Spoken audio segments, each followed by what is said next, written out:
So I not my own to me or let me do. Until the Mr. on the side, Kennedy, can you open to me? I na can you open to me? Now, so what's me a friend and then they are no, I on the 4th. It's exactly 1 month. Now, you're back at Waban. The master move baby, we are Ezekiel chapter 18, verse 22. I see. So the Bayani versus Safri La Pamboneso. No one for Yakupa Quay, Ubeyanqua. It's Yaka 1 month, and yes, Obeluso and a mepe. The Momusama walk Kanya, dear Woody party for them, police station for 1 to Mamia, wet Jimmy, and the Sadi Mano. So power match out. Now I shall walk Quaya, over to me a fast one. I am dear. Party for no Ubenya Yakupo anyone Munyam and the independent anyone Munyam. Jawoi, so will be a Roman Sofo. Now see, I don't cry in Yakupo Fiano. So Cassa were free Roma Solum, no Kakotina Soria, Paris Crona or Bono, on Becca's own flew in Yankupon. I sorry for the 100.9 FM. That's is to cry up and work for them. It is some original chairman. Now, Abra, Yera, Alan Cassa, Uncle Biono, man, you see any statement. Man Cassa entity will be a ye. Then, Abra, Alan Cassa. What is there? Now, only MPP Mubi only dear. I was so quite be also. Sammy Jar. I was some in party for a casa. And to a soon, and a man made a letter. I didn't my party for say. Satisfied no one can who be old dear. Say I didn't Tantabia man. I won't see the posters be free party offices. Mark Santiago. If you wait near Samoa, maker. And see, Mamma say, may bat no baby do at them. Atem dear. What the judges for atem, what the will be atem, and him for atem, any other day, it will be an in the obetimaye.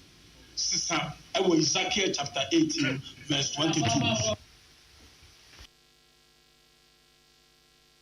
ASEM Yidika, Ninabeko, Miara,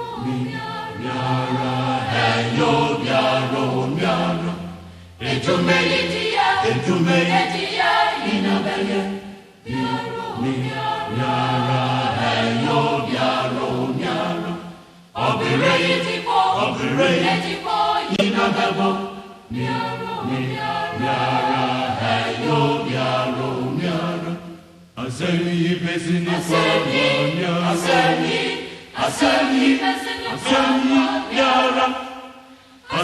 Bezini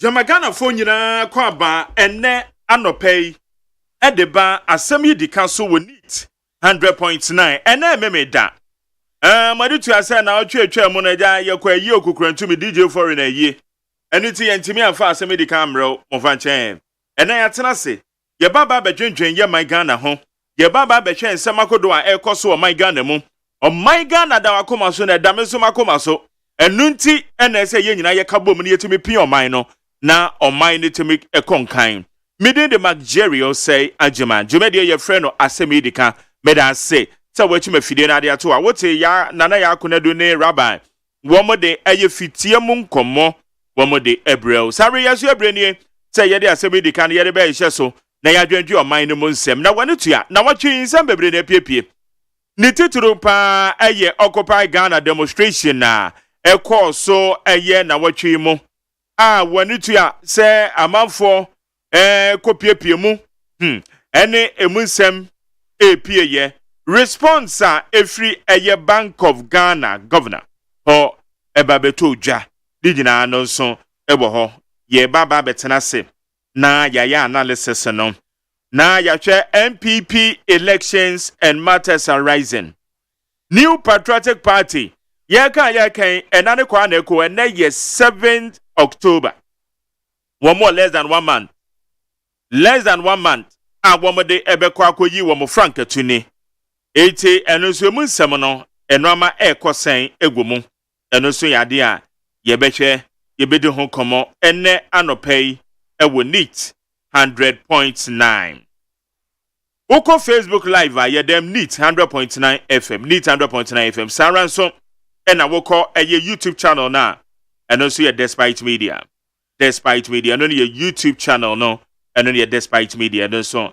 eda ho a yebehwe na yetimi wo comment bi ade to ho a yebekenkan na yedi amount eneme kasai mewo eye abrantie bi ewo me ha yeka eye ahunidie se yebehwe na eye noama etimi akoyie sanitation Omemu sanitation dia sa wo fa so ade na adwuma pa na wafa enam se na fom enti owusu apia ewa ha na owusu apia owusu we ya founder na we ya den eye Crusaders of Change for Environment Health and Safety we ya den o na we ya founder okay enti owusu apia eye founder de ma eye Crusaders of Change for Environmental Health and Safety na waba besra yen anopei ayene no eba bidin komo owusu ya mwache ya meje oso minia me pa so say yankopa de ho ye pa no nyame adomboko na Crusaders of Change for Environmental Health and Safety where you for okay we dey me da CBM me fa konyo na menchia neat FM ahwefo ni atiefo nyina yeah na nyame hira mo despite media odwumasom ni adwuma pakese a mo ye de boa Ghana Ghana nhia mo de anka nsenke yawu na I said they will be saying Crusaders of Change for Environmental Health and Safety. NGO I have register. I about and say we said the environment. A sea corner a idea a hygiene concerning sanitation. I who say a major problem kese pa ye face as of mine. It no idea that ya come so titwa so there be so about so many yaboa. Na yaboa ya huni di nsem hu de wuro na yesi ya communities na environment no. Na ni bi so ya educate your man for about here say ya huni di nsem kra no ye tumi abo ho de wura na esi di empatem ni nti ene ne adititiro pa da ya kuma so an Crusaders of Change for Environmental Health and Safety ya de buy say yenso ya de beboa na ya somo man no na ya afam de ammo man tumi tumpo okay na pan be so na mo fa so ya no because I woni di ho nsem kan de say ye be clean yem patam no many ade mo ye ne sen aya na mo taye clean up exercises and sen na mo ye no em say dey obisaye no clean up exercise na a dose ewo mu pa we says we read the report na and our research we say nyalwa hodo a this sanitation problem edeba no enya de ketwa before semester started me trans year some 1 or 2 research bia like who say o hwe de wi a yesi eyale ne yewu ni ade no you see say most of them efin na edeba because looking at air pollution, looking at malaria cases, looking at diarrhea cases ni ade ni nyina no ka ho no titoti na ma yenso yes enti back on clean up exercises. I am say clean up exercises do I there so far is uncountable. I'm saying no mo yen the saying community ben mo na mo kwa what do you do munya aboafo nipa what do am call o amanfo mo ye say oh yeah amanfo oh members how mo join in your members mo join there does pa I'm say it's unfortunate I'm say pictures in kwa me dey the Sunday we see na I'm say you start it is saying na mo target communities no ekoye adwuma ho okay on say ade bia no o start from ufie enti center malia and na ye wo ga central municipal assembly it ho na starting no it starting means every Saturdays it started this program on 28 January this year. I am say mo mother station UTV Crampo ebe fire it if you ho ban ya to so am back on clean up exercise do na no say the obisa no your members no your doors him say mabunu na your doors na the entire mabunu na doors wo is because there be asema me catch them say ebi mo de omo nkwan na omo hoden na beto hoji omo isi omo aye enu ntina ne yesu yenya mfaso a ana yenya freedom a ye enjoy wo mbie it is always sisi say the sanitation problem esi ko say yenso ye mabunu no ye ntu ye ho ansi ho na ya anya bibi amfa nto aso anya nchirima I think say na we are not being fair to ye nchirima fo beba nti mabunu no so like omo wa anije nya ho keka kese a omo de o fact ye kase ye ko ye clean up exercise a omo nyina de omo hwem eba me kokodi djuma no it is a mo community bi na samoko ya mo bo ho dawuro ma wo mo ho se dwumadi a mo ba bedini me pa chan bi ho a ye bo ho dawuro de kira omanfo sometimes you use megaphone de kokoye announcement etlom se bia da say ye ba be clean up exercise nti because say last month say that was first Saturday of the month no 9 September na ye National Sanitation Day nti anu say ye ne Zoom Lion for Clampo ba be kan ho ma ye isi adwuma wo Center Malia Desert Hospital side towards Anteku Junction assemblyman for ni bi ne community members for ni bi enyina ba be kan ho ma ye di dwumadi ni ma ekọ fefefe na if you oba no so ya to aso ase dem kan no weekend program Saturdays na in most cases no na sometimes ne bi o ha e bia in a weekdays no se bi wona se yanko be bia mpo a sometimes you organize yanko for ne bia no ma kwakoye clean up exercise to do na we say nti ya botai ne se yenso ya beboa na ya boa ho di nsem ho dawro fi se the we no ma ekọ no se nyina ya nso mu bia I'm sure say bia at the end of the day no ye man na ye to na jeje mu ana okay na botai a wo ka so odi asi wani so e dey na pesa mo achieve okay achievement ni dey ye botai ni say wo share pictures ya wo other side because a man for no so to twene gatasi wo share pictures here wa he ya gatasi ni mu choki enipa gu so aban ni yebi ezu ye hu de ekọ ye the dustbin say sisi that dustbin so ye tutu ayira dustbin so ye de esu okran so e be ma wo mo ma mefa it is sanitation won some na ka say your biggest challenge wo ye memo nti how are you attacking it me who baby am uji na mode attacking the problem say dey o kan ye no o man chichire a gradual process ultimate for one day and build empire na menkan kakra say now can about o man for no piota etutugu mountain so near ade we say no I mean so bad it me fa konya iso na masrem penifo Ministry of Sanitation and the Environmental Protection Agency and the Greater Accra Regional Minister Ebza hunu di nsem said the okay no idea go so wrong na higher mining so it me fa kunyo se na Ministry of Sanitation ne authorities because kase man pani krampo yes opesa Accra the cleanest city in the whole of Africa but you could see say some one or two is even to me achieve here see to me achieve unless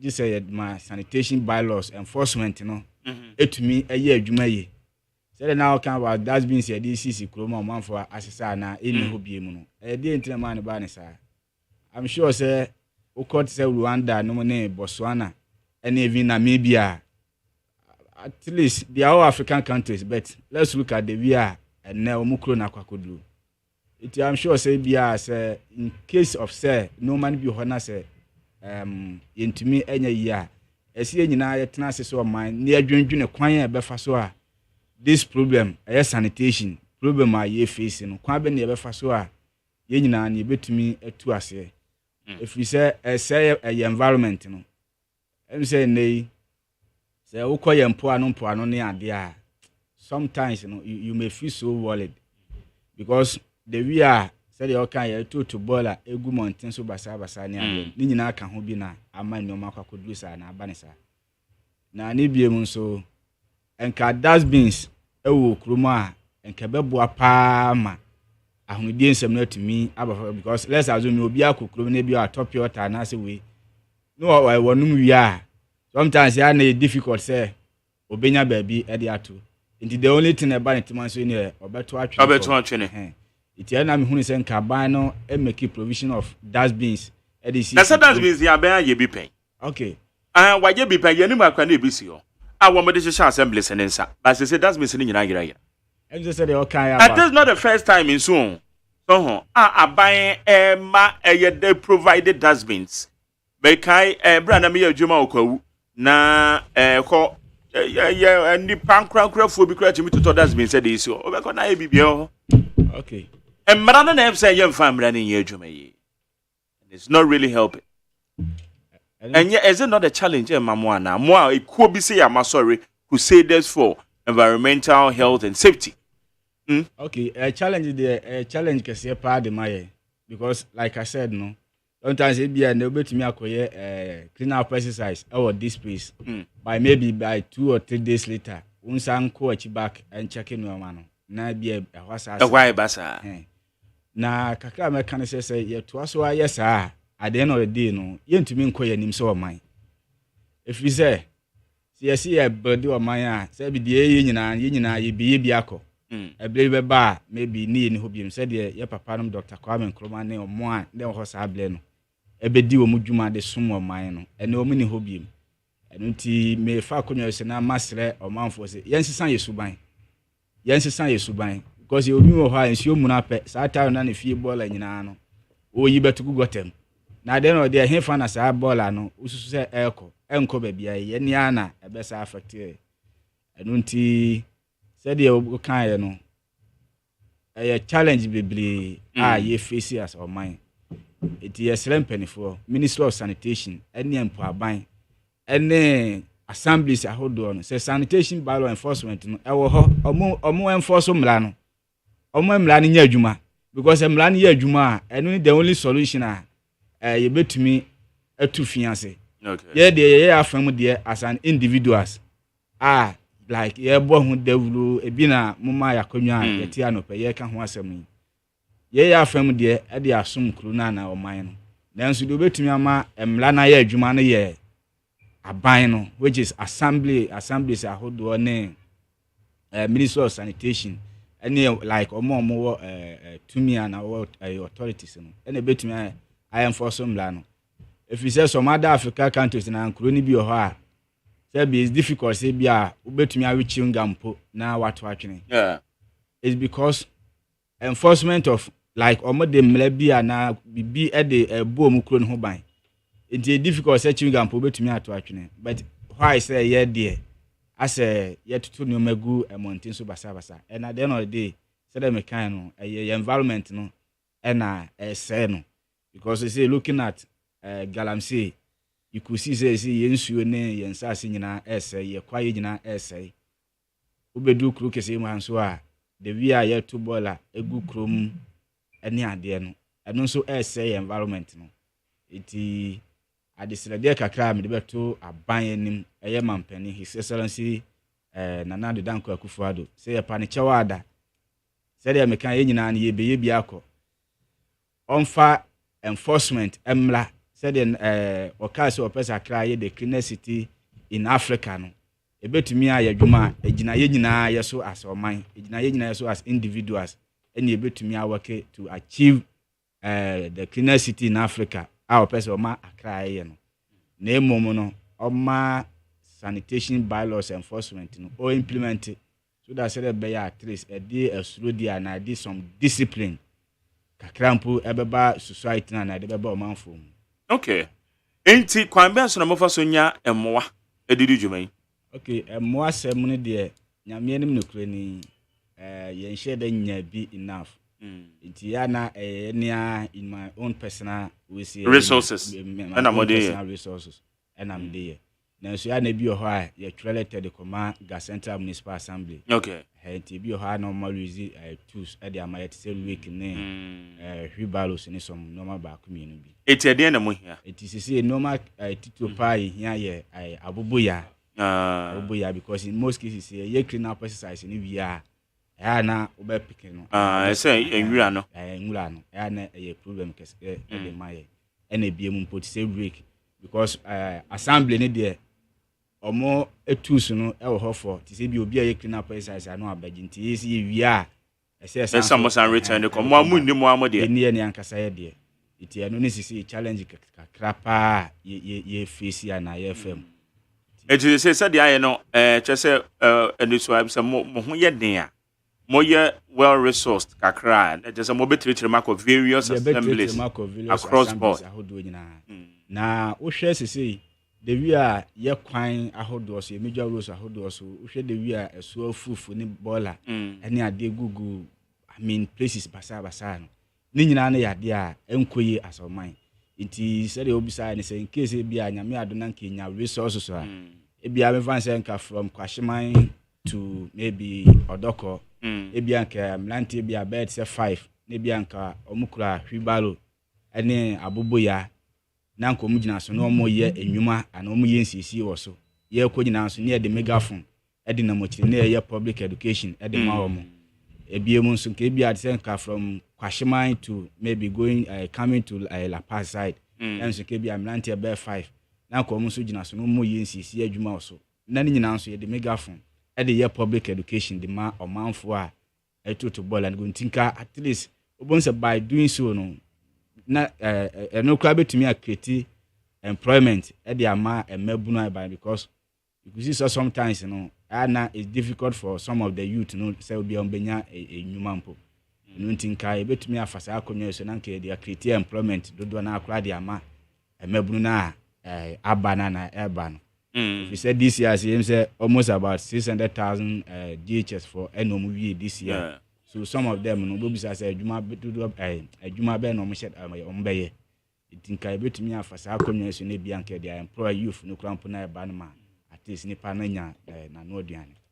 Okay, Owusu Apia eye founder the man Crusaders of Change for Environmental Health and Safety on ye no ED enkomai a o kira honidie a wo mde so mani so man mu no on be se wo mo hwe na honidie etimi ekoso yie pa eto wo number ni ana o telephone number go ano ete wutie me na Owusu Apia be se on ni di nkuta ho ana telephone number no me de tu dwen 0544 696903 0544 696903 Owusu Apia number no na emwa bi a pese wobo ede manu bia no oni ni kuoi wo mutimi bom ho moden no na what the same one no abo mo so munya tricycle so munya wheelbarrow so munya rakes and shovel such as no ma ahonidie so ye de ye na wo mutimi brano ma program na chese mo de be commence ni na wodo mo adwuma de so ozu adwuma de so ba se de me kan no nse untimi mfa one day mfa enyi ni nyina se de nyina ne yankakra nti se de kan no se bia nyame ado na nkenya enoma ne aka de se fata enka enkoye weekend basis nke bia se de me kan bia mabu na omo awie school a like won sheda and start ida se school na se woni adwuma bia betumi engage omu nyina na ya mobilize omu nyina because ye mabu no ye ne oman ne daache nti esi efiri nne na ye bibi e de boy daache ho ban enti eno no sa nka those community those people are ofia won sheda nya ni nyina na betumi mobilize omu nyina na ye de omu ye ne omu aye this dwumadi na ye de omu di dwuma no nti at least adan de nipa no so okoyensisi na bia onya bia let's say 20 cities and 50 cities krampo de to ne ho a year at least you could see say betumi a survive no for that particular day no nti ni nyina no ya de okay na for how long ni na also chance oh you started everyone say be 9 months ni be 9 months ni na mo dey see January ni mo na mo chance nti e feel ho be nyina no ya to aso ya de across some different him say on the 8th of April this year him say stand day clean up exercise ni krampo de ba Abeka Junction oh sir right ya say ya I'm saying that was Easter Saturday. Oh, okay. And yes, Sunday clean up Saturday. Like you come here, me be. Say them kind of, but I say, you better boy ma huni di ensem. Ebe to me 2 pound. If you say there is the African countries need be 2 pound in terms of sanitation, you know. Sa na yes, so as of mine. Yes, you to me a boy home again na you to me a twice ma at least you krum hati. If you say those countries 2 pound in na and 50 play kwana it to me be yes said na ye almost started from baby. Tisana yen so yeni so ade hu na ye botai no et say we started from somewhere and send it to me akwa could do baby. Okay. Right, how you do 100.9 and the number me sis be mama 0544 696903 0544 696903. Alani ka be now e dey na be bom. Group we. And the me be bom they say me should abisa manfo. Na pastor say enyo mo nko majuma. Na nja won sa. Yeah. Say untimi participate here. At least Mwabia obiti be abo bia no na o my war resource because I need you some dey e wo ho ni say yen na ye dey ehuyan yo sa das me o ka say DTC kwa oh yeah I'm for tutu say they say how would they call even cemetery cemetery is amount for ashes di ni we ma oh era e ko ye say obi afedi o tutu galam say that could do it to that dey oh asem dey what did they say? Starting yache, but say ebi ashansudi be signboard say asimesi no beautiful oh after they are done business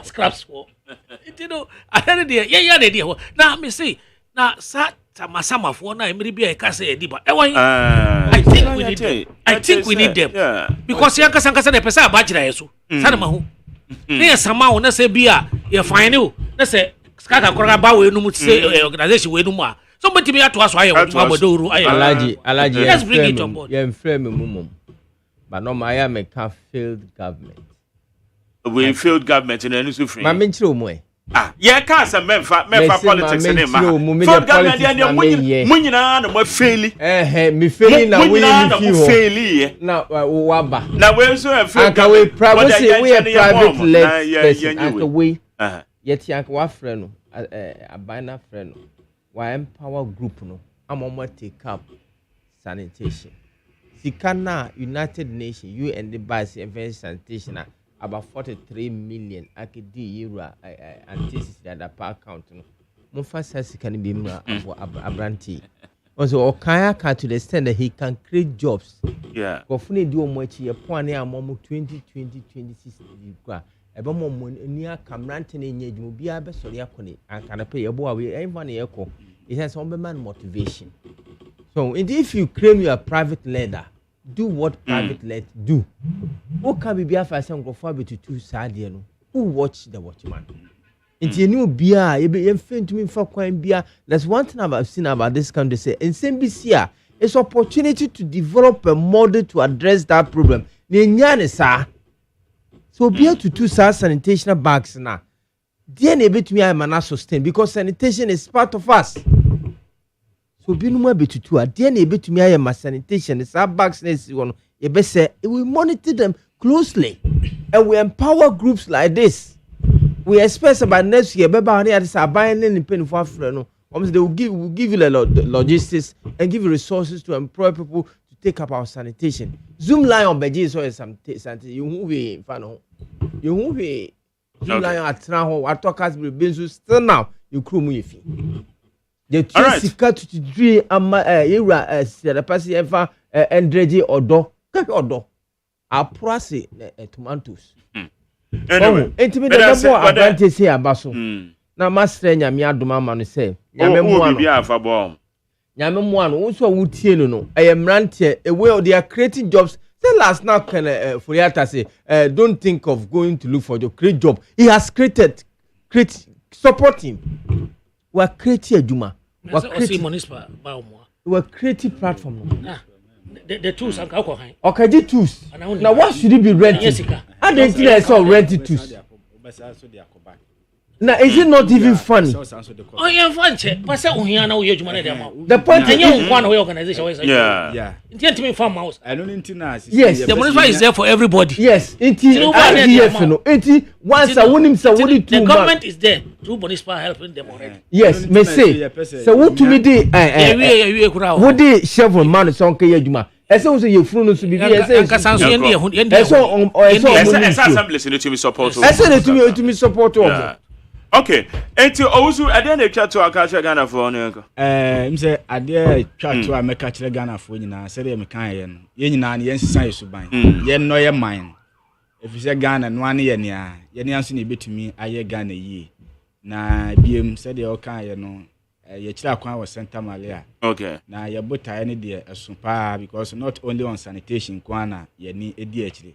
But she say we share said the environment no AC no mercy kwana looking at said them kind about galamsey near there say US say near the ntini nyina na share dey to akwam say bi mpo a nyame ado eble kwana nim no ye be send the education dey akọ those communities na maybe or more engage on galamsey no so that near more manfo na hunu esunsu anso bonni a isu ayese ni sase ayese no isu anso bonni a ewo maye se oman ana ewo maye se onipa. Okay. Na ne bie mu so ye ko schools ahodo ne sorry ahodo mu se de be educate omanfo nyina. For sanitation. For sanitation ho ana impo environmental care ho. All right. Okay. Ye fa konyo so na ya sa asre. Em se NIT FM platform yi platform so pa ye fa konyo so na ya asre omanfo nyina. The only power say obi a wo mo bi na person de bla o betumi de aba NIT FM ha say na Peace FM em say sa no ma ye bobo so nyina mo de ba ensa beka. Okay, and I will betumi after 0544 696903 0544 696903. Yeah, all right. Okay, yo Ozu also yada se pass so ba to brand be engage mo your activity be so anomotia na so ne abon de rama. Okay, na go bon shop. Higher need 100.9. Owusu Apia founder the Crusaders of Change for Environmental Health and Safety. Ono na yene no edin komo no. Sadia ya kana no. Awunidie na na yeguso. Ya yene kakra sa ho. Ya ye science so ma ne ma mra che yen.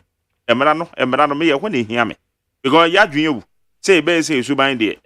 Etimra ne che wo de a wa wo be control. Etu Owusu Apia betima friend 0544 696903. Number no. Abedafo no ha.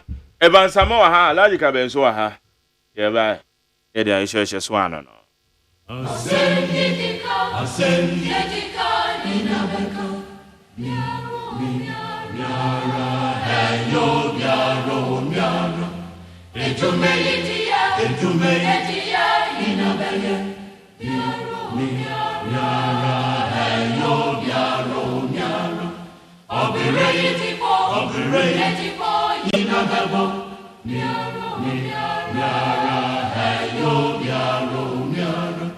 Asemi pesini kwa Asemi miara. Asemi pesini kwa inabebo. Ejume pesini kwa miara. Operate pesini kwa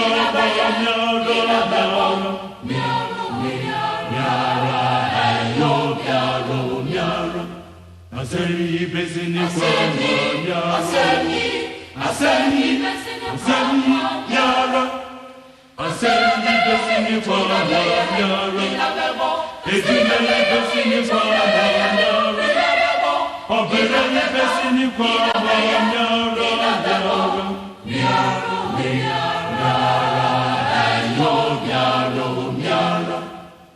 Wo de kasa metro you show down any ade no ene mani ntwa sanya sa na o trati mi bie wa meme ya chew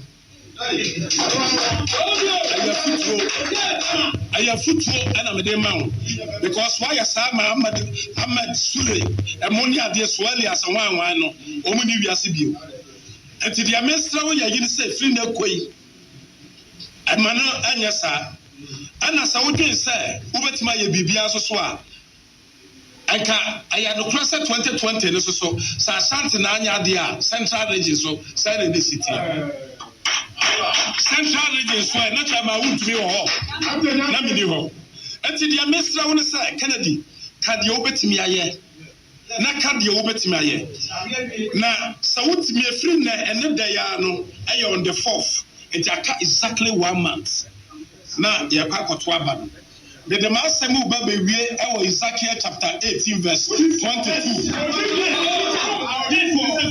ɔse sɛ ɔde bɔyɛni bɛsesa firi n'akwanbɔne so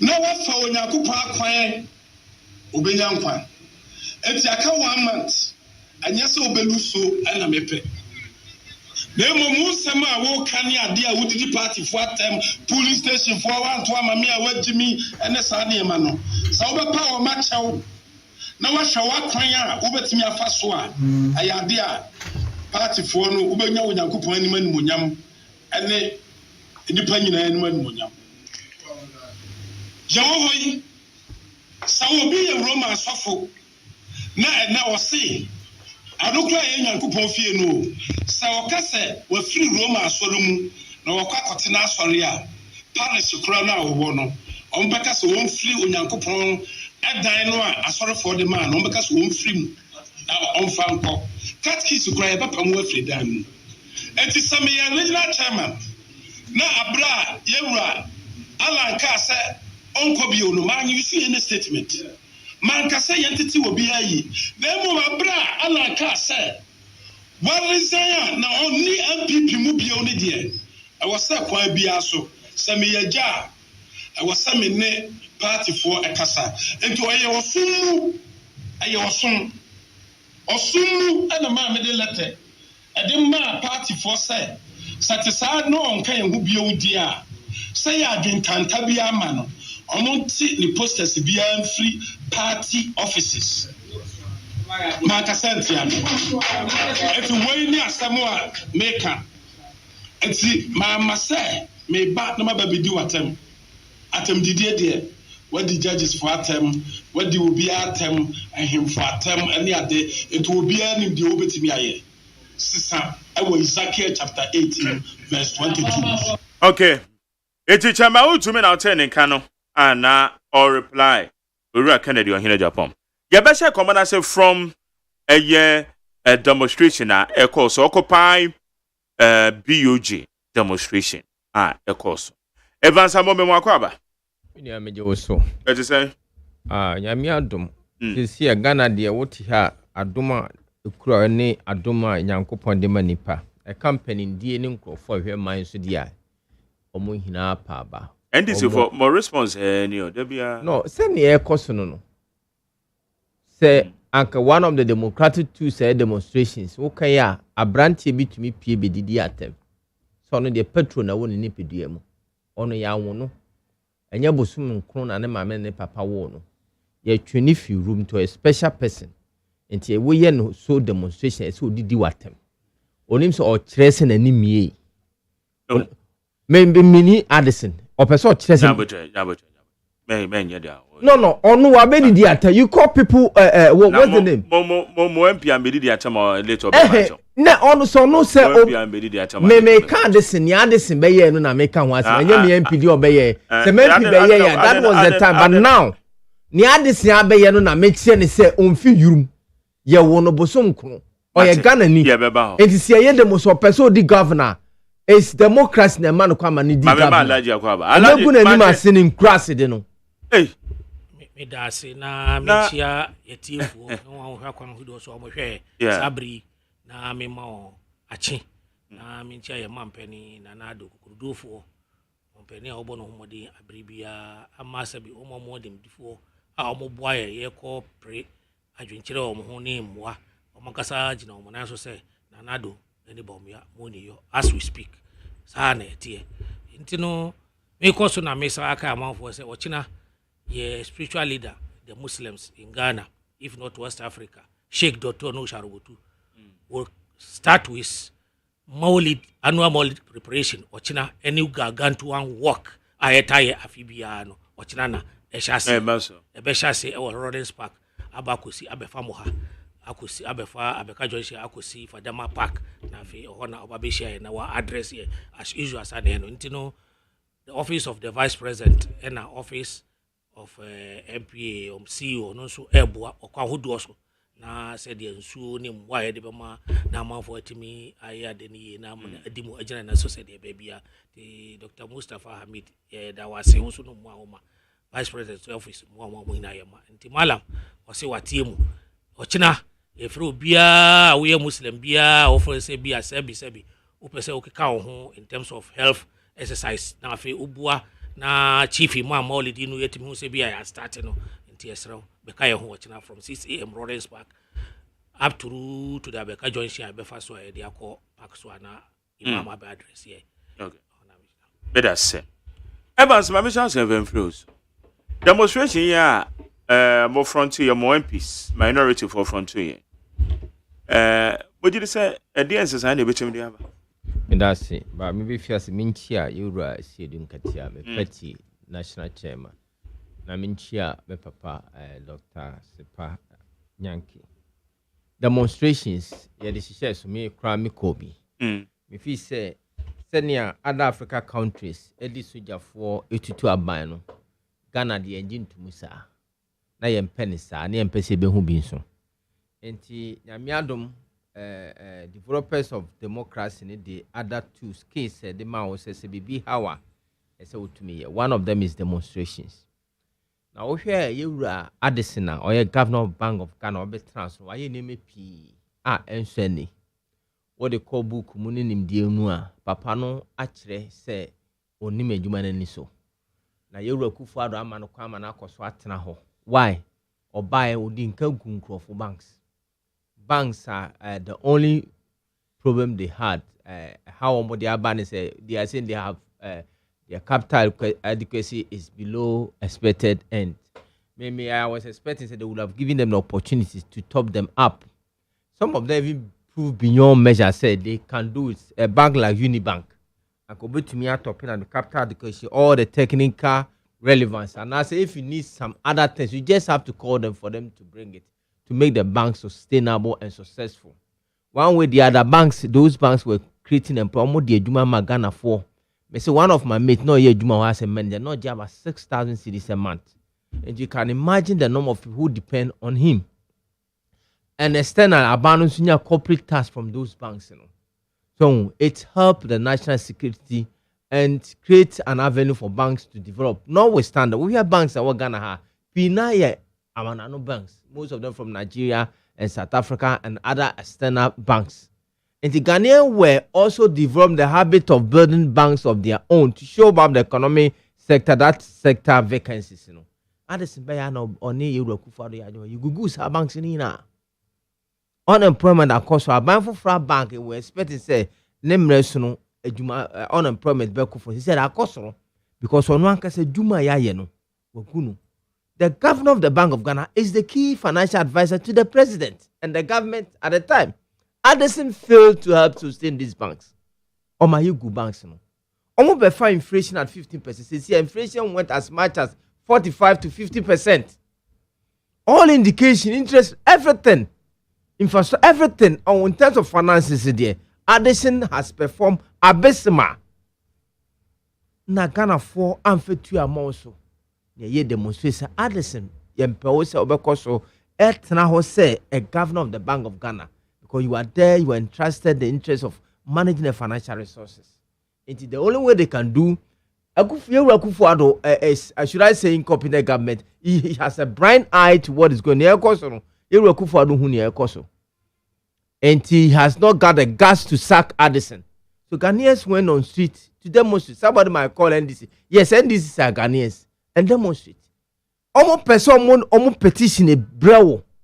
What's my security? Ni say, Omejina no nye petitions ayeda ba on Director of Security. Director of Security. Bank of Ghana. You see, the man is incompetent. Addison Nimi say security is different from financial issues. No, Obeji. No, the point is Obeji or Kwakobo a governor na money. Now what is your Bank of Ghana organogram? Organizational structure. Then run a chairman. Didn't come a general mosquito. That means na how the same. Because Nipano and you no na more address on do or jekeke. No Kwakoba money. Meanwhile, organogram of Bank of Ghana. the head of the security and our director of security or reported directly to the governor. Yes. Governor no the I'm happy sir. I'm happy sir or reported directly to the governor. Yeah. But he is not the governor. Yes. I didn't know Yankafa excuse me, what's the name? Finance minister. No, presidential aspirant, your friend. Kennedy Japos okay, governor. Because he's not a finance person. I didn't Yankaphobia, Yakafa Addison. Because Addison is a finance person. He understands the language of finance and economics. Now the petition. Now the point is, what is he doing at the time? They know ye. They were engaging. You were engaging.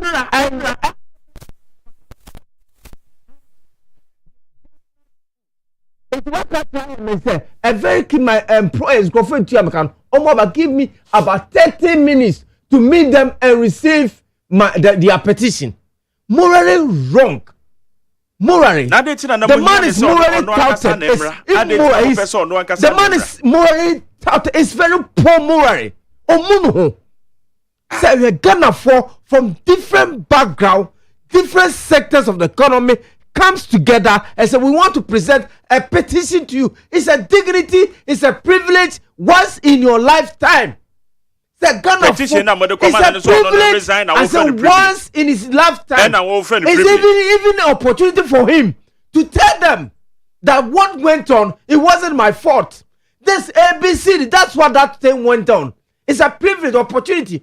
They created a platform for it. Others come and tell the world. How did we go to this problem? How can you lose about 60 billion cities? How can you print money? That's the only opportunity Addison had to explain himself to the world.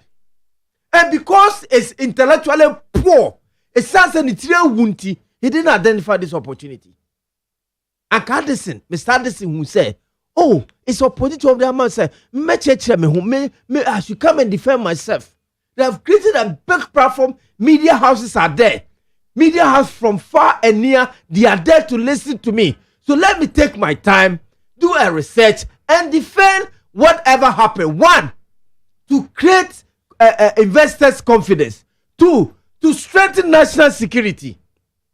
To uphold and help the Akufo-Addo government. But you abuse all these opportunities.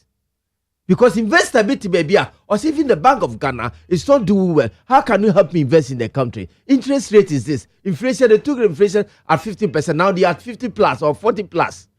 The counter economy is not sustainable. National security. Nkrofobia ya adwon kra se ne ekoso mba baye basabasa. Obeka se Ghana for mon kama kumantum yem. Say na de bae. Inti ye de nema tutuye. Inti memo obi anya na adso baye basa na se ku bi beba. You abuse all this opportunity. No one way Jimmy no. What Saka catcher said they are hooligans. You will insult them thereafter. Oh, if you why not refer to no way Jimmy no?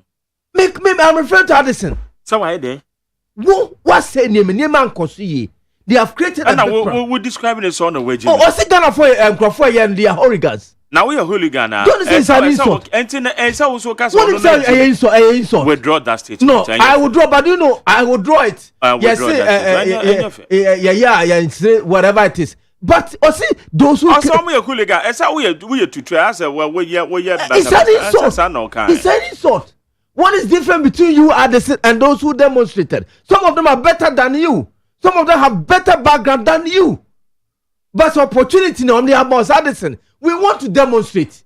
We are not killing. We want to demonstrate. It's no be now. What boss we in you are no hooligan. You are title here there. No what what started from A to Z. If you are there, what is you take your time, tabulate your point by point. No way before the media men. You make sure your security, so who's stress will be by your you make sure your security is well organized. And your security head will do more. Your security is well organized. You take your time, address them. And can send and confirm for you. Oh, that's what we call a governor and a man of intelligence. But you abuse this opportunity. And then after you insult them. If you grassy, but this in a grassy, some ya broso. Addis no grassy, some a broso. I said no person didn't attempt. No. What did you attempt? What did you attempt by the attempt? And you're correct. No, I just said it's not correct. No, Don't do that. it's very good you are telling Don't me it's not do correct. You have the right to say it is the right thing. But I just said it's indiscipline. Only the huni. Oh, if you're crassy, or Pia Nigana Hotin Kraha, or Ankrapona you're crassy. And by a co schooler, we go through reforms, we become more enlightened and more civilized. One who Nyansa said it's an opportunity given to you, but we generally didn't go for them. It is rather unfortunate. Media the Sehoya, and we expect that he will come back and discipline himself. Not to withdraw the statement, but discipline himself, and come back and explain how do we get to that point. Every economic indication has a reason. It might be positive or negative. How do we get to the stage that people are demonstrating against you? How did we get to the point that the inflation rate have shot up? Basically, it's about money printing. Why did you take that decision? Why didn't you go to Parliament and seek permission from Parliament before you took the other? It's an opportunity, a platform they created for you. Media you should find a means of addressing himself. You should find a means of disciplining himself. Medasi. Okay, Alani Gabe. Demonstration here minority for YIDI. Medasi. Na unim say NDC for the omuba no my mwadwin. Say sebi bibia e wo Ghana ha no asai kura enne uba Ghana unhu obi akura bonten unhu so obi ko tona de unhu so obi ko banko adwuma unhu so obi etraka mu atukwan akosra na busuafo unhu say social gathering bi ekoso unhu say adwadi ekoso there bi the way they picture it and they tell even among for muti Ghana na omu nsuro nyame na omu kanasa turka ekoso na me mfasa de enhye so Addison the entia meti say yesi want me ambehia wo no emi say eno asem no abeda abontin kakra na IMF opani nankasa oba na oda no after the meeting asem odi ba odi betu ja no enra Ghana is doing actually quite well. You have seen that their position have improved over the last months. The economy is in a much better place. I will very much hope that we have the disbursement of 600 million tranche of IMF money that's due to be disbursed in November. That is after she have met Addison among for si wa born was say Ghana no one year no the IMF and the World Bank when they met him in a meeting crunch one omo here ni humam omo here Ghana said the etutu ne ma ekono the mame no ebeka out there and I'm saying I'm saying to say you know who say be say do ma imagine say power no 2024 am fa my idea and the Ghana atotrasem beba and I'm trying to I don't get them because ebe kwakoto aba anyway and the Ghana for the better adwin so why should you want to threat Ghanaians? You want to threaten them on the way through democracy that you have been given?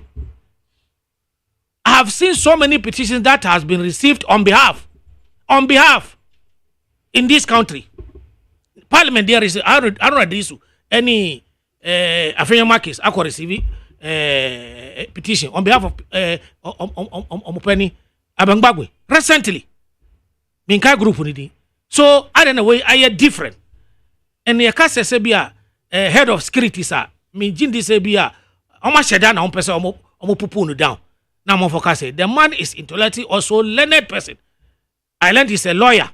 He has all the qualifications. And you can security every sector at Bank of Ghana on the head.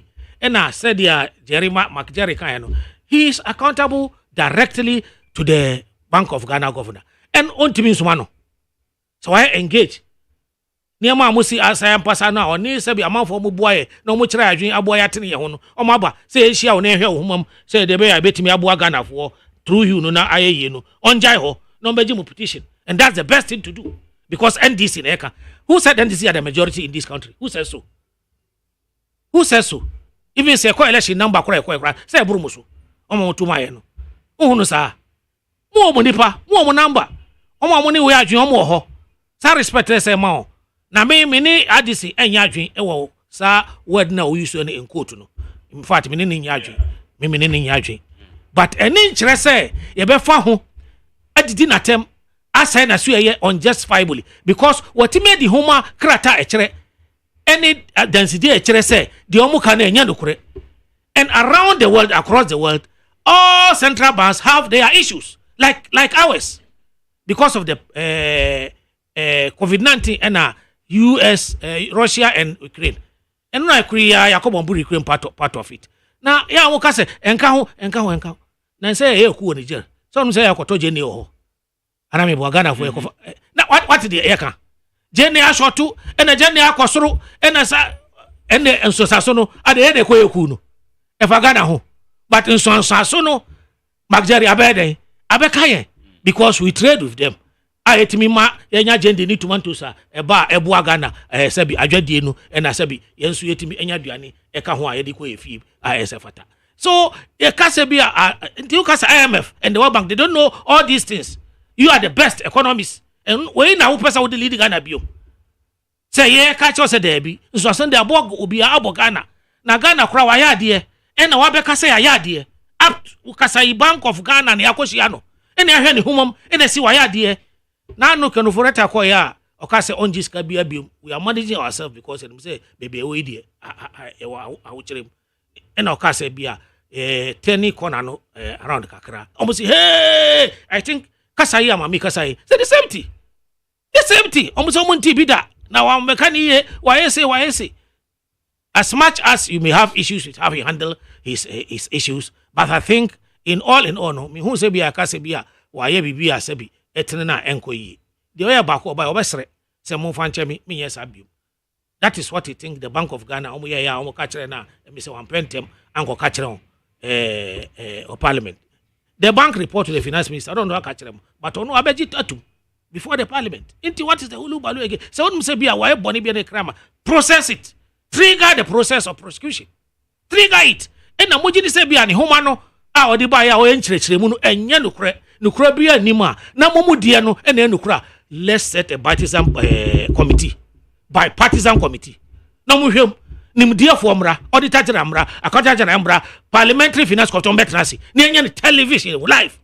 Ni enchirechire mu Bank of Ghana Juma di Ghana. So obu Ghana na so odi Ghana nyan. So that we all accept it. Not the demonstration. You can go the right you are given.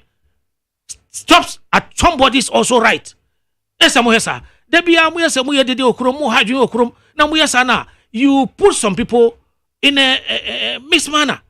So obi kokrom kakwa na debi na say be demonstration. Uncle. And you want to lead this country someday as you wish.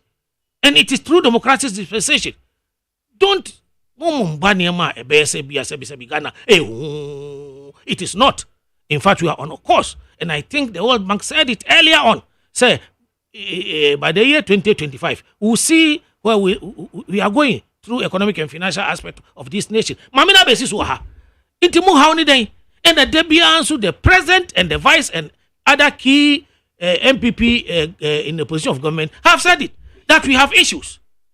And indeed, we are trying, unlike them, omutama, na figures no, chere kosro, dudu no, na bafom, baby say bafom no, kosa without any even world problem no, omukora omo yenisa. And no role is by kasebia. If you allow them to continue, amuna doko bi amudi we kono, and here, yen hu yekura na 8 be ye babonti. That's when the inflation was triggering under them, and the GDP was triggering. Down, and further. And yes, sir. Yeah, it was so say a high, yeah, so. But we are doing something, bringing it down. The inflation, yeah, say a buffer.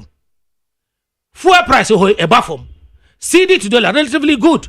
For the past 9 months, everybody can do his or her business. Unlike last year.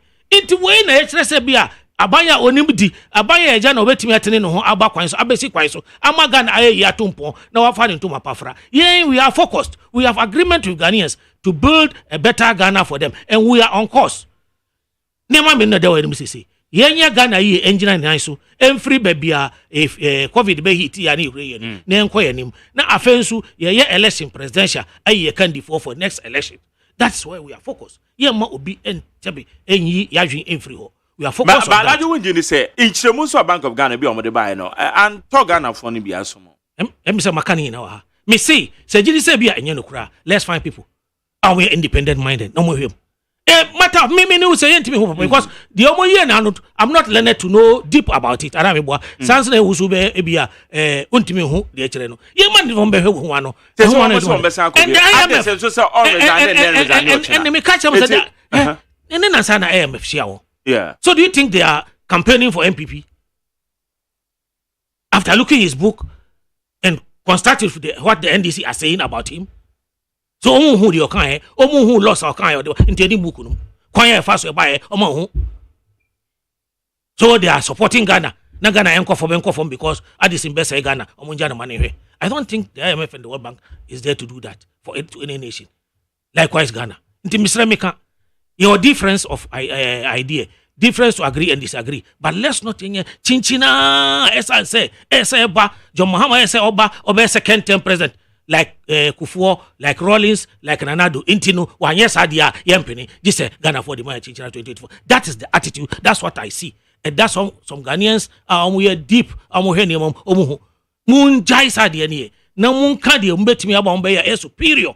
MPP die na MPP won so ka won dia won bayi afri hom ne be mu agina 2024 ekoto election ya ho de be yi no ama yen ya adwen agina printing say ekoyi nipa ama no abegina afisi John Mahama and other presidential hopefuls on be you say on beba 2024 no nti yen ho ne Macjerry we will not drill for that focus the modern like the IMF has said we are there we want to make sure say but no dey at least ya huria jaba bia ebua Ghana ni bia okonanim afensu ya election so ya focus say be ne chiro neat na afia yi pani a ogina ne nan so a obia betimi atarachi within the party na afia Ghana fo ina aginatum ama adwuma din ni modin bo ananado abo ni bomia no yanya obia obetimi ato aso ama Ghana atimi koka a chesa Meda say neat 100.1 Alhaji Kabena Oteneka what about to be quickly before we move on. Yeah. Alhaji say I might say bibia ekoyi. Sasa no maka. Say omo ntumi anye na IRMS abase obekire omo. Efi na ekoyi. But ha dwen se de bia wo de ekọ class 1 ansa na start. O buy no inflation kra yes adata ba se kra yewura kufu ado ne na pam for ye hu demonstration na 15%.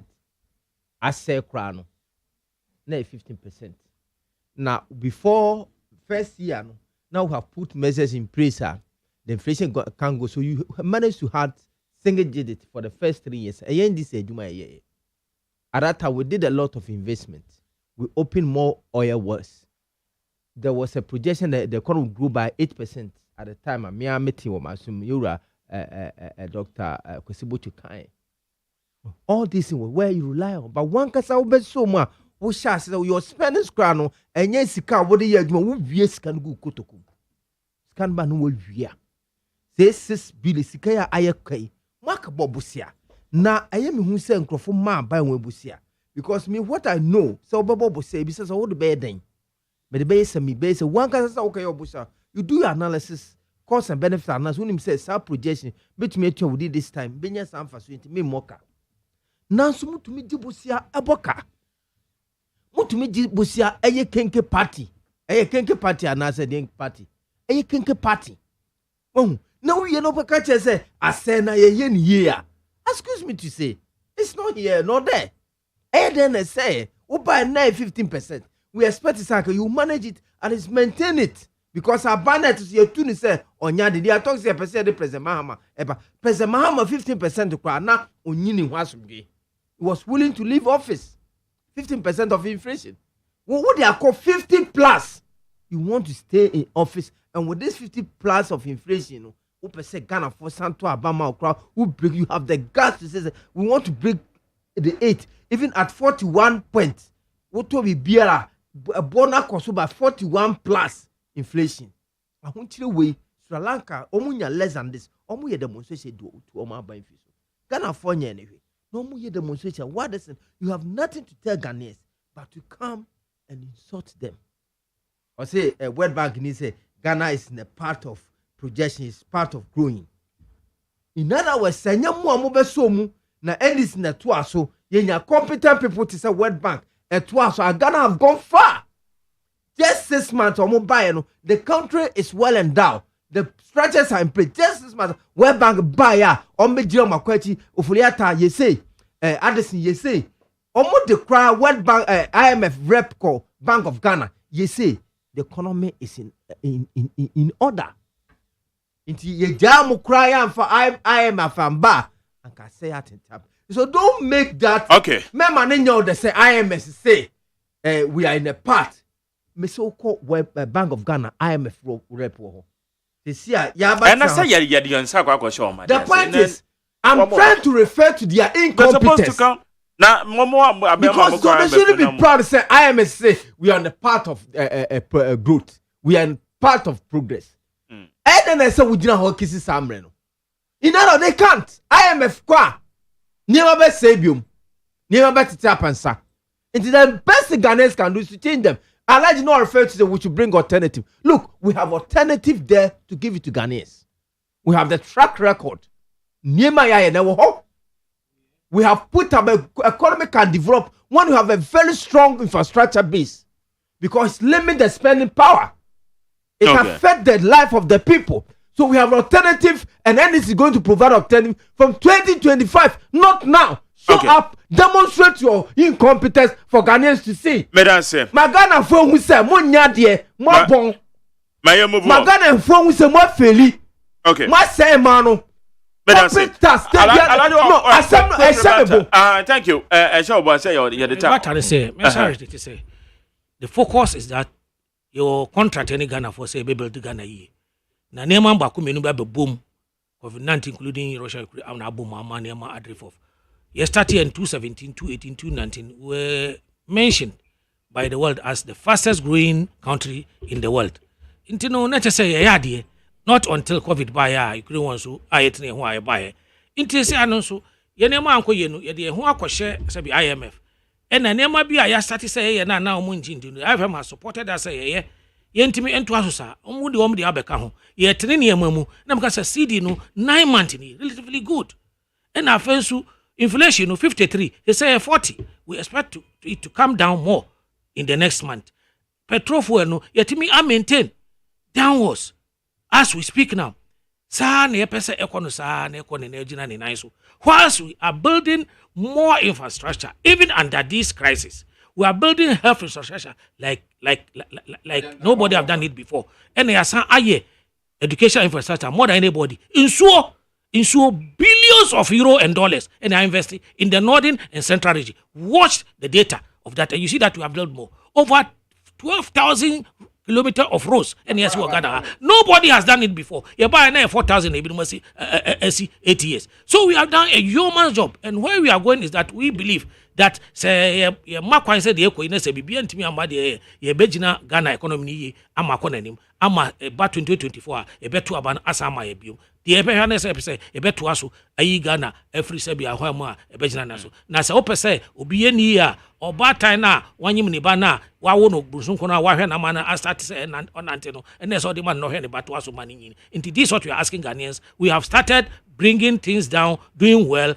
and the IMF and the world has testify to it. So please, ye pabucho, mo hweye said ye ku ye kan di fo amunta na chi ne ntimi ento aso ne mapa ye be. All right.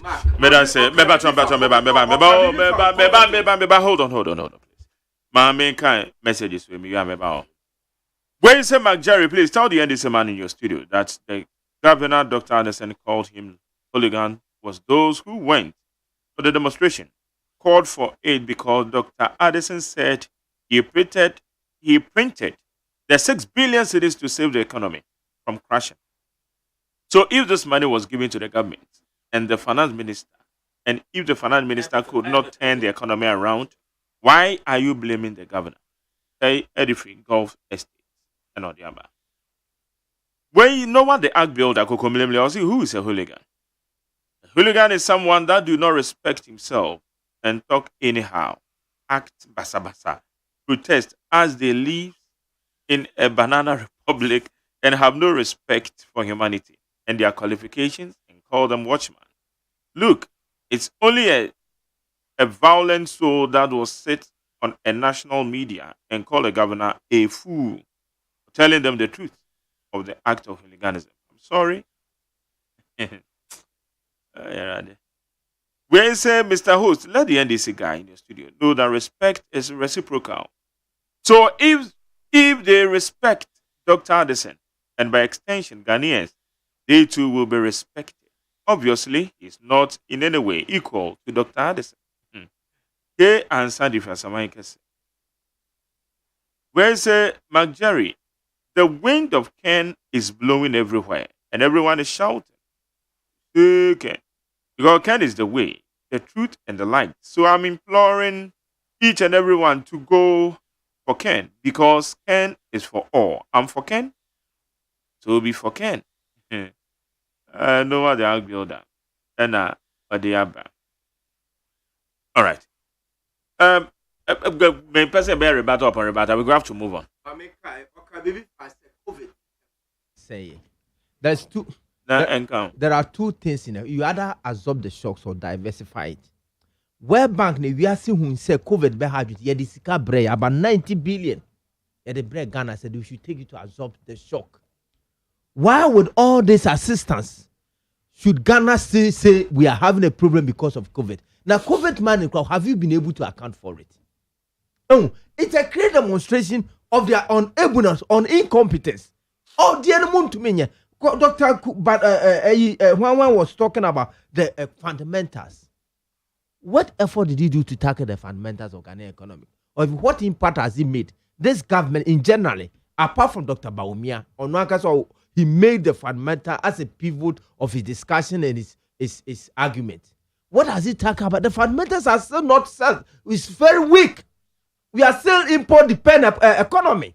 But that is the fundamental he was talking about. But I did not pay attention. One of the fundamental problems can this person any Commander Sugar Factory. We import several billion of cities. We use several billions of cities to import sugar. Government, he find a means of address this one. We import we use several million to import gas. And this is about the Ghana gas.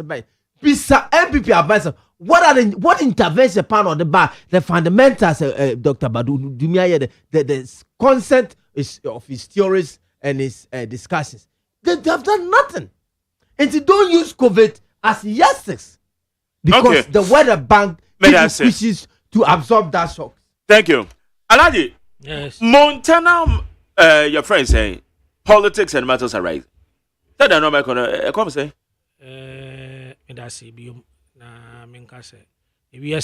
It is accepted and known by all the houses are almost sabi we are see esikasem ni said the mayakono almost see COVID-19 dia ahadwen or we are saying na, and that is accepted. It's a fact. And almost Russia we go on so and soon so from Europe to part of Africa. And I mean Niger here explanation. And I think every Ghanaian and African listening to me now will know that in so I'm a YIDI because sa Niger kuya kakra na ECOWAS edi sanction bia to so sa netenti ka se bia baby mframa esiboni entimi ka baby na enye nokre. That's why we are. And I show the line say 2017, 18, and 19, we were given the tag, say, the fastest growing economy. Why that? That means that then not much problem we have seen like COVID-19 and irrigation. So we are on the path. Internal election and matters arising. The me hone say bia impedifo nyina asabi omuye National Election Committee. Ena impedifo a omunso mugina se ompese etu onso aba. Obi anya abotre. If you ASEM me paucho omunfa ne say aponche ntokwa. Epeja kwosoro kura empeja mbafo because ye nyina ye kasa bia MPP for na ento aba enyimi. Ye nyina ye kwapura MPP for na ento aba mame. MPP for na oba fie na obekasa MPP for no woni on your issue. And now omo no issue. Then I beg to ask the question, say, then why are you there? What we saw so nobody contesting this election only problem one way or the other how the party is being managed or governance wise. Individually, everybody has BB or Beka or who say we the if say any say but that is an individual thought. So the committee that's a majority cast say the young corner.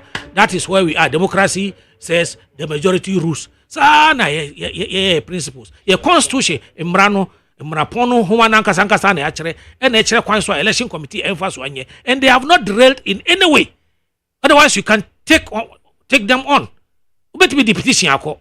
ene nkyɛ sɛ wode petition akɔ na moyɛ dodoɔ nti ɛsɛ ɔmotie mu saa ɔmbɛhwɛ ɔhomanom ahwɛ ebi asida na esida ne den na ɛyɛ ɛna afei nso ebi nsida den nti na yɛntimi anyɛ ɛna afei nso yɛ constitution den na ɛka wɔ saa asɛm na mode aba no ansa na ɔmayi wɔma no and nipa 73 after the lot ɛna aka support sɛ dɛ bi yɛn sɛ dɛ den 2014 no yɛn kɔto aba no saa by constituency by regional by regional candidate no for the super delegate saa na yɛ no 214 Alan Chirimantin and everybody who contested and that is what happened Mikaipa yegina Alan Aba second that time so what has changed nipa na ome delegation no so ebi no a change but it's the same process and procedure and the same delegation dem no and omo kire so why don't you concentrate rather each candidate I'm advising and I think yegina engine tum go and talk to the delegate now that they are over 200 when they were 100,000 and rest we did it and we said it was well now it is over 2,000 who me M1 say obetumi akọ 2,000 over yi akọ brabo bia sika kese say onto mama ai then you are billionaires of billionaire o enye easy sa ena no kura no kwa obeji usika but onadwen o that's how it is that's why you have to go and sell your message your vision a odi be ma party for no ena Ghana for nyina o ka na eto asomu adudu no a omo Ghana delegate na omo fi say bia wona wa kire wadwen yi do on beto amo ensa na ati ebribi asa na pese ye no as to ayampia omutu na bonti ni we yakade de ni we ka beg omu nyina omu njai ho hia ena emboa Ghana remember say the showdown proper is 2025 2024 December yani NDC ni other parties no eko that is where you showdown be asabi wo nipa bi a odo party na wo ahondin bi ni se bi under your sleeves obetimi atrika maya timi akọ win election bring it then but not now afie eye wo a wonuanum na wonu ate a wonan so asabi boko yen kan fi asem ne hu se bi asabi ye ru ntoma abonten a ye toma abonten fo no muso mu no mofa omo don be ne den me gini se sa na ese no me sre me kana me frɛ ama won na asabi omo ye party fo mampa omo gina party fo na chi omo gina party fo na chi na omo gina ho pintim ko ise be wi election a yetimi atoa so akokan the minister no say be all the supporters of each candidate they should refrain from this ayampia social media so ni radio so ho hia enye na delegate for the Ghana for person mutie o enye no loud mouth and big mouth no and big talk no it is about what we can do to change the circumstances of Ghanaian as much as delegates are most of Ghana for na inclusive inti yen hwe ne sa ne yen kono sa yen ne sa de a ne e prayer ho ne ye de ho yan ama election no 20 atumi akoyedin na afi ahaye ye be ha na he we na kan say una we say debi let's focus on what we want to do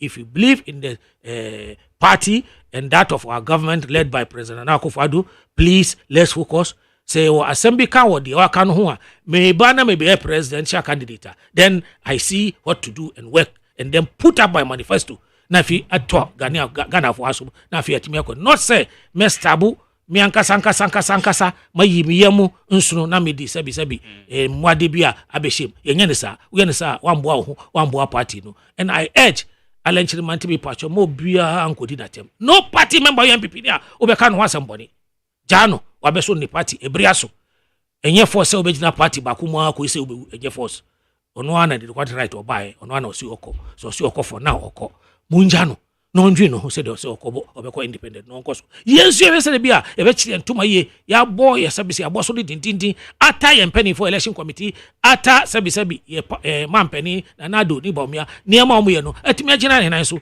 ama se atimi ye kandi for na ayemre wa maye this is our duty as party people more so the delegates for now and yes said the one atimi ka asem dindindin one atimi ka asem debi he that comes to you what is he bringing to you what change that you think say a better within the party and without the party and I think Ghana for 8 years mumma Ghana for 20 years was supam mumma Ghana for jedia omo emu amutuma 16 and 2020 no mumma enye more enchensa we are in economic crisis we are trying to bring things down and we are on our course as I have on my be dia dance am mumma yen focus NDC for enja no munye de ombeye in terms of position that's what they have to do anyway but omunye ni ye properly they nyina yen kire adwen na adwen entimi ento so ye meda say need 100.9 MPP internal elections. Ansa na be cost na Alaji ka say 2018 mo the economy na ko single digit.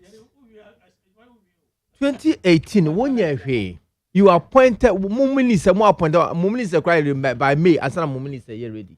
Be say me ka say NDC impact or year no na deadly 2017 2018. Mwankasa mu fi asese mo ye madwuma no. Any misperformance at the 2020 election. You even lost the election 2020. Now for Kwakafa Israel for by baby election anymore. Until your party is poor and incompetent. They are not able to deliver. They see across IMF with the economy is part of growth. Because more bon, all the leaders in your economic management team or person by president, on to me never papa bia. And until NDC say, ne pana ye no. Say ne be Ghana gas. Anka ye ba betakre sugar ye yako salt yako industries ya restrata Kumasi Kumasi leather factory airport infrastructure. We look at critical areas of the economy, the shocks of the economy, the pillars of the economy. You strengthen and if your economy take off. That's what we're doing. It a little take off now. Yeah, na munya single digit. Mwankasa mufi assessa mu ye madwuma no. Any 54 inflation percentage na Ghana for the kind. And you have nothing else to offer. In terms of MPP internal election, media the ambassador say Ghana, we are poised for democracy. Now another time person may comment, you see lawless in this government administration. A lot of lawlessness. I quite remember one of the reasons why YIDI Kenuforiata Echo Parliament, he said he went to withdraw from the consolidated fund without parliamentary approval. Governor Wayne demonstrated one of the things is he acted printing money without parliamentary approval. There's so much lawlessness in this government. And no wonder what is going on in MPP internal elections. If you want some internal election, you are trying to impute lawlessness in your internal election to the sense that the stalwart members of the party to say Alan Cash, I will draw. You can't be man, Alan Cash, but I would draw. Because also lawlessness with MPP. Lawlessness. Enti ye bon pay mom. Ye bon pay MPP. Ye hu se omo person mo de Mr. Fundamental. Ha. O straight is akoko. Ye pese de Mr. Fundamental be a candidate. I mean Dr. Baumia, ye didn't be a candidate. Enti ye hwe be stress say you guys should help strengthen the democracy. Monye ni mebe boa mo democracy kabi amambo ebe konkai. We are not ready to go back. We are not ready to go back to military eras. Ghana military era na Ghana. Nkruma se ma nkruma kwan ma ne ye adwuma. Anka ba bi ye gina no enye enuni a sisi a kire IMF ba Muhammad Kwanim na mo sa it is a cart the history of MPP. You nkruma de koya na UP asefo no betwe man ni sign. Rollins abe bra stabilize prices. Stabilize prices. Edu baby krapa no kwa de she bibi mnesusa ba control prices. And sana the economy took off. Ye de ama Yewura Kufuor wa be ne de ko Mahama ne Yewura Mesa abe yebi. Mo baya esanso mo de mo sa de akwachiri. Enye nyame odo Ghana anke kuwe CCC anke biesi. Oh yes ramu. Okay. And to contribute to the strengthening of the democracy. Now remember the key people of the party live. Anke you rally and chamate fuma. Enya tem didie. Enya tem di say so mo a good, very disciplined organizer. You call him and sit him down. Market we have something called exit interview. Adentina we sa eba ne sen. Enya bibi fufu wo call market it's part of exit interview. Ye bisan say ASEM what's here na ASEM? If you have any offer, I do be cheer the manner. Now one akasa. That's why you love the party. Bisan say owo somebody is looking so be selfish interest. Obe fu no when yakwa be jana mo mo man nko. Ye muku sa. Nipa bia kun biara wo mu ne hu hia. Okay, me that say. Say you say. I mean, what I'm concerned about the democracy. Okay, me that say. Because they are part of the democratic system of Mame fa me calls na me peke mo final comment. 0302243540 0302257902. Also better wadwen issues are you discussing and anopel need 100.9 so. Me ba choma che. Bajo mchao. Yeti o yanko body. Na bibia boko de. Yamadom. Bajo NDC na o kasa. Idi ni mu yo ba. Bajo eya di vote ye ako ni le sta vote. Papa no ya mi. Papa no se ni e ka o kita vote 3 and 4. Onu leti eni ni yiri leti. O mbet na so aba eta eni. Na ye NDC fon eya na ni di mu ya wa mi ni de meche. So why ya ni se o man no yi. Wo de mu tu wa na mu sisa bu ni ama. Sanka eja we e fa se vice president le baka kwa aka mu ni ka kwa ka ye ko e kan pe dia ma vice president na ka ona mu na mu se on no so man no aka e be ba kan pe dia ma no mba ta mu asa wo radio so no e ya na ye ti wo ma na e ya it's too bad so asema wo papa ni be down no kan sabi se una onya akwani wo ti se papa papa adis NSC kasa oya juma na unya kasa na obi be ye wo ka sa wuta sa enti mo bi bian tusu wo be ko ma last year na ko Okay. Meda say beba cho mama oh David Manche. Yes sir. Yetio. Yo with us Manjeri. Mr. Koti ni suchu. Itia me honorable NDC ni ho. Oye, nyamishira onu matawe ya. Kada de Japan oso papa de mama cho. Mama nyami oye nyami a oso. Oso atre. Obe madu kre edidi. Okacha EPP for say austerity ujeji. Atwa EPP for etegu mama sunyina. Na kupo bema omakasa aka omenum isem. Omo papa ni chopa kupa. Adisi. Some more call demonstration, you know, of your hooligans. Adisi, we are beneficiary of organism. As I said, the man will not allow appointment, you know. He has led violent demonstrations in this country that anybody. This demonstration is peaceful demonstration, and you describe it as hooligans. You are beneficiary of organism. And people for you, I say, the Diabu was a God for the Muko. Nanado, or get the photo, get the formal summon share, get the formal summon share, no, no, calipo. And then we will see, would you get a fork, Cassa the Mupe? Would you get a fork, Cassawa, a hand tie, one so?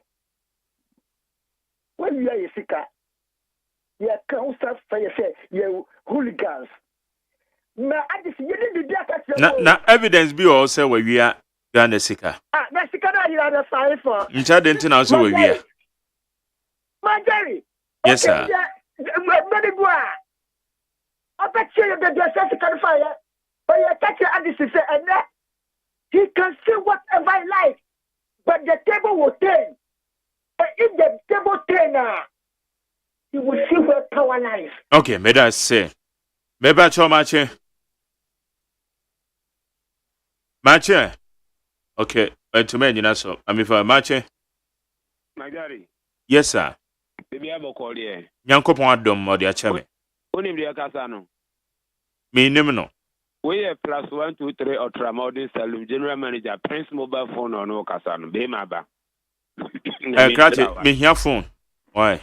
My young kasa after the program no na me say within this week he met my movie the brawa.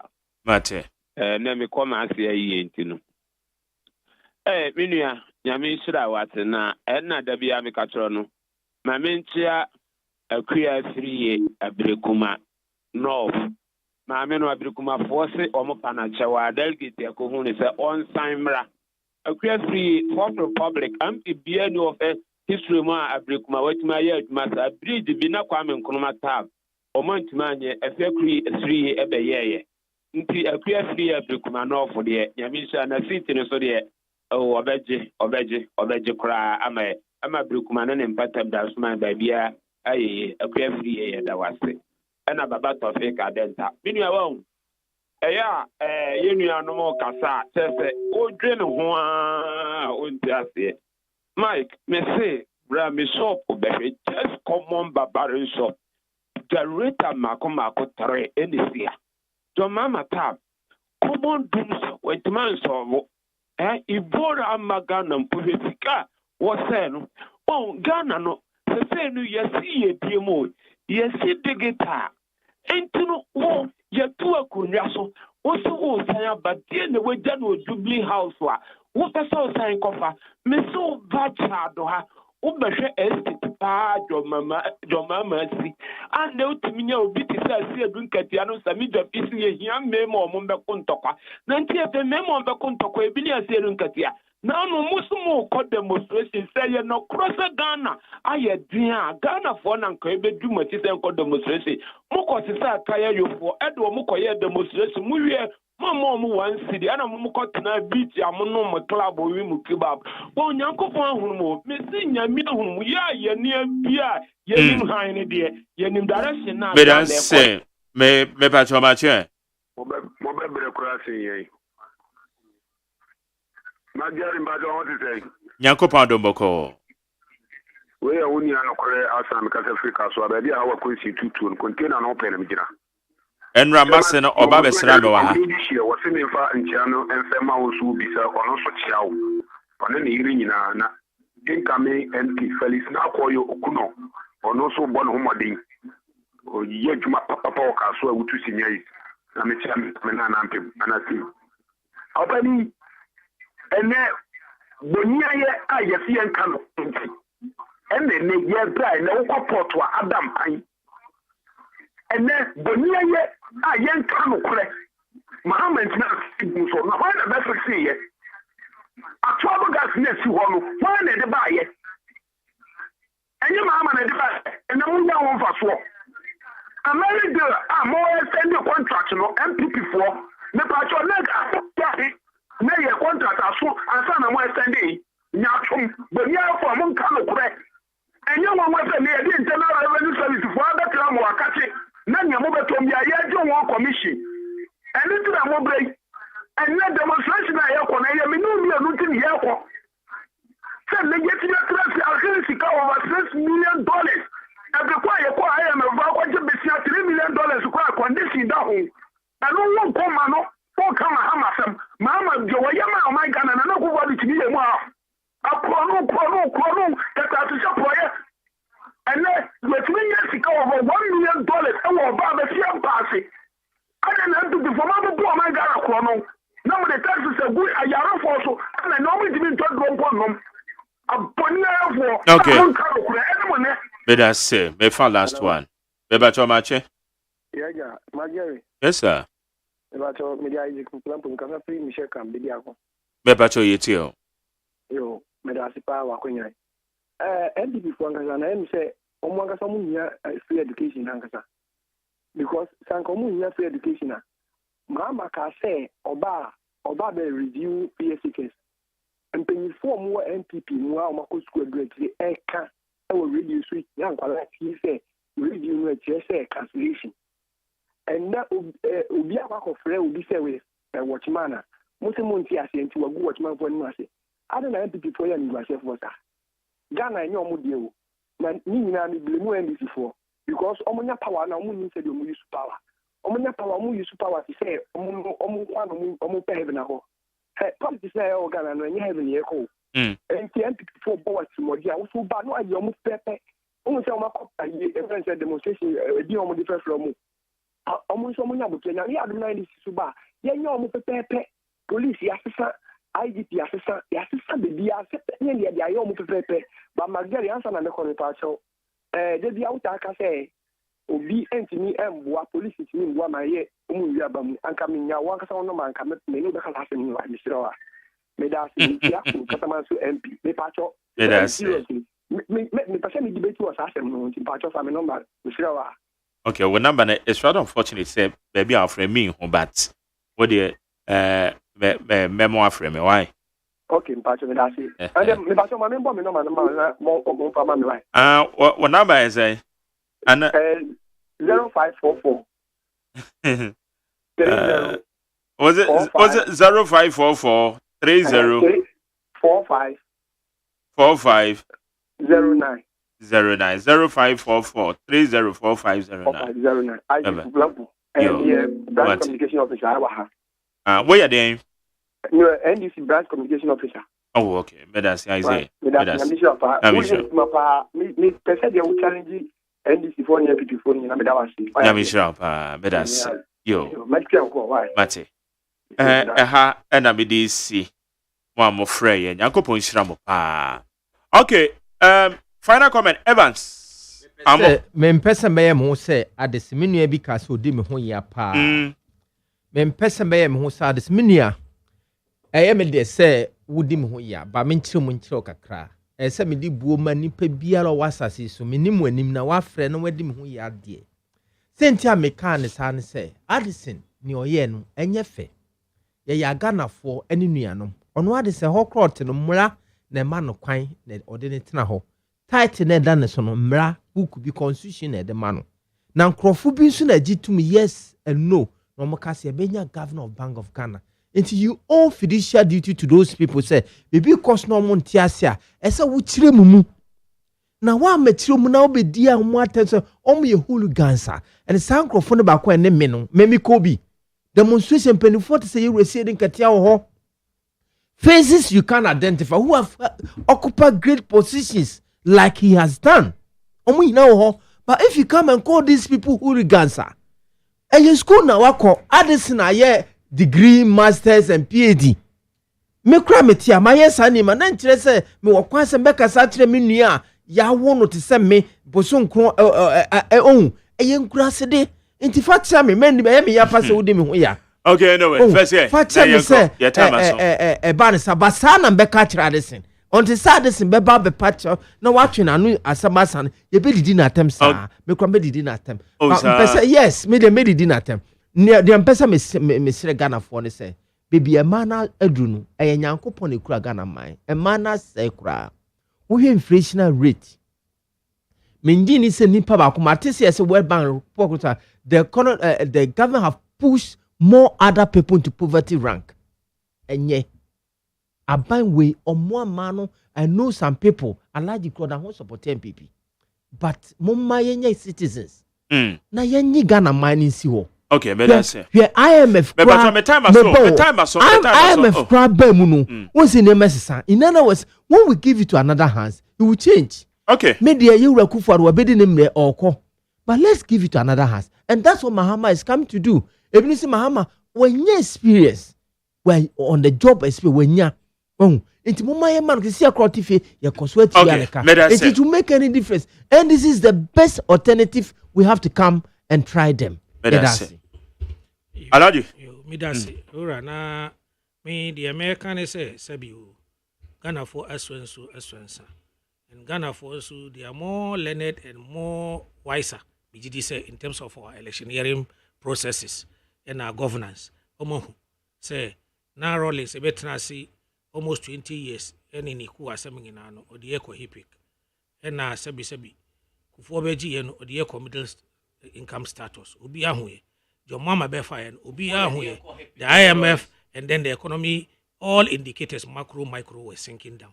Now we came first 3 years we were doing very well like any other nations are ya to edin kura say the fastest growing nation in the world satam no until say covid be twam a man na baba ye no say ameka say ya kwa IMF sabi enam say na akufado ni ba omia ehye ni nim dia omo na IMF abeka ho ayebo ye homode no Ghana age 99 so edu so eko inflation eba from CD ni dollar no nsem ni foreign currency no ye ba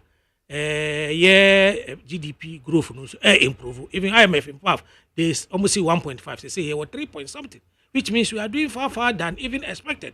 And na me ka say jaya na to aye no so a say dia better role say the bar middle income no sounds na we bet me apagya amaga Nigeria so akoyi akosen dey say me chia me ankasa me boss Zungo Inner City coordinator Alhaji Ben Abdallah ɛna ɔsan yɛ chairman Hajj board ɛna misan CEO Ejumawura Obrimpong Dr. Arafat was on good fan michia wo nyina na michia oma me frɛ obi ase ɔkyena yɛyɛ ma chief imam YIDI walk obi amfa no hombejim from Rollins Park through Abeka Junction to Fadama obi ambeka no medase aha na mede dwomadi no mede si asɛm yi di kan nyame adomada sɛ na ɛbɛsan ahyia mede aseda bɛma Ivan Samo member of the NDC communication team Alhaji Kabe eso eka MPP communication team no ho nam de aseda de ama Pius Bedu Banse na omi obene wani Abdullahi Dasmani me de aseda ebema Dr. Faradexen na executive producer be general manager Kennedy Santos and the body chidom kwesi aboaje na eyem supervisor me de Mark Jerry Osiadma and Dr. Mahmoud Baumia and the birthday into Dr. Mahmoud Baumia the vice president of the republic. Yeah man, happy birthday. Yeah, call DJ Toxic take you over. Na the work no. But when your mother them come out, now they are 12 so.